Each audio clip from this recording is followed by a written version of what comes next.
Hello, and how are you all doing? Haven't seen you guys in a while. We're going to be watching Toy Story of Terror Easter eggs. Let's watch it now. Like, subscribe, and enjoy the video. It's October. That means it's Halloween time. That also means it's time to get into some more scary movies. Today I'm showing you everything you missed in Toy Story of Terror.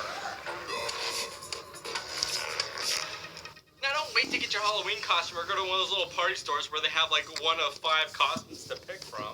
Otherwise, you might end up with a poopy costume. Right now you can get the most epic costume you've ever had in your life from Costume for Less, like Moana, or Buzz Lightyear, Elsa, or many more of our favorite Disney characters. Isn't Jack adorable? It's funny. Check out all these cool costumes and much more over at CrazyNate.com. Now let's talk about the movie Toy Story of Terror. Toy Story, which you know is the kickoff for Pixar's success. So it makes sense that we see hidden Easter eggs all over the place whenever we have a Toy Story movie. Even though this movie's only 30 minutes long, it doesn't change the rules. We start off our spooky little adventure driving down a highway that looks a lot like the highway That is Bonnie's mom. from Cars, but it's not. Cars was based off Route 66, and Route 66 doesn't This is exactly Cars. go through Tempe, Arizona. One. One Easter egg that I can confirm is in the scary movie, the lady trips and falls on a tombstone. That just happens to be the grave for Gazerby. You know, from The Incredibles. Some of you may be like, the headstone says Simon J. Palladino. Yes, that was the name on the tombstone, but it's also his alias, or otherwise known as fake name. Every superhero has a different identity. I don't know a single one that doesn't. The tombstone also says a public servant with a unique vision.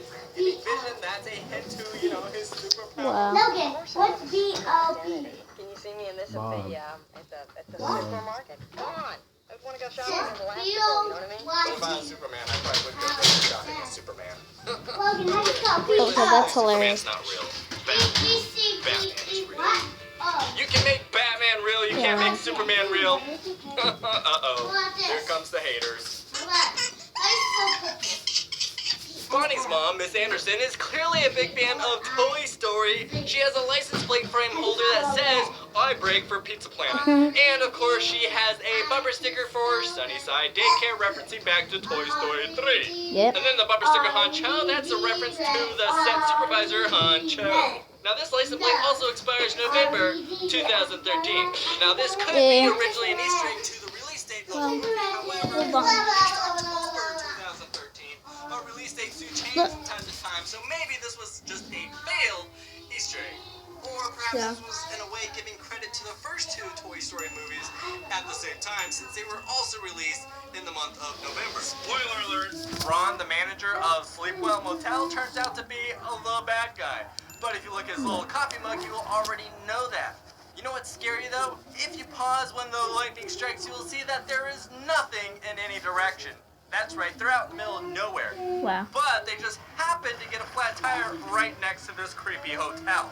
I think Ron has something in the road to sabotage the cars, so they have to stop. He also has a sticky note underneath the counter reminding himself to smile. What if it said, remember, share, smile? That would be epic. On the bright side, Ron can't be all that bad, though. He has a white Pixar lamp on his desk. It also looks like he's a Disney fan, too. If you look in his office, you will see Ron has the Pizza Planet truck hanging up there on his wall. You see it? Oh, wow. Look! Look! Are you looking? And the Crazy Hotel, it also accepts B&L credit cards. See it on the door? Oh, wow.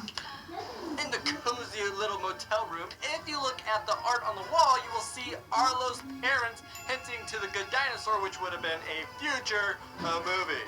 That's disgusting. Now Buzz Lightyear would taste some random slime found on the motel room floor. Do you want to know what else is disgusting, though? It's actually an Easter egg. It's referencing to Raiders of the Lost Ark. Yeah. Poison is still fresh, 3 days. Does this scene look familiar where Mr. Potato Head's arm is pointing in the direction that they need to go? Well, that's because it's a similar situation from Princess Bride.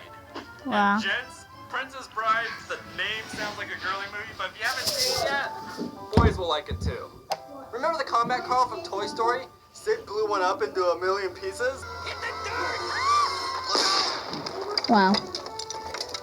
Are you Combat Carl? Well, here's another Combat Carl, and he plays a vital role in helping Jessie discover her inner confidence once again. Combat Carl is voiced by Carl Weathers, who also plays as Chubbs in Happy Gilmore. That's not all we see here, though. If you look closely, you will notice they are both missing their right hand. And they both just happen to lose their hand to a green monster. My hand! Under the sink in the bathroom, we can see the sink was made by Pixar. See the little Luxo ball stamp? Now, we can't forget about Bonnie. She's literally wearing Easter eggs. She still has the same necklace from Toy Story 3. And check out that shirt. That's DJ Blue Jay from the Toy Story tunes Small Fry. DJ Blue Jay is also on her bottle inside the luggage bag. If you haven't seen the cartoon yet, you need to go get the movie Toy Story of Terror. It's on the Blu-ray. I'll put a link for you in the description in case you haven't added it to your collection. Miss Bonnie's mom threatened to call the police over him training his lizard to steal her daughter's toys. Seems a little dramatic for a few cheap old toys, right? No one's gonna buy them anyways except for that crazy little freak. Me?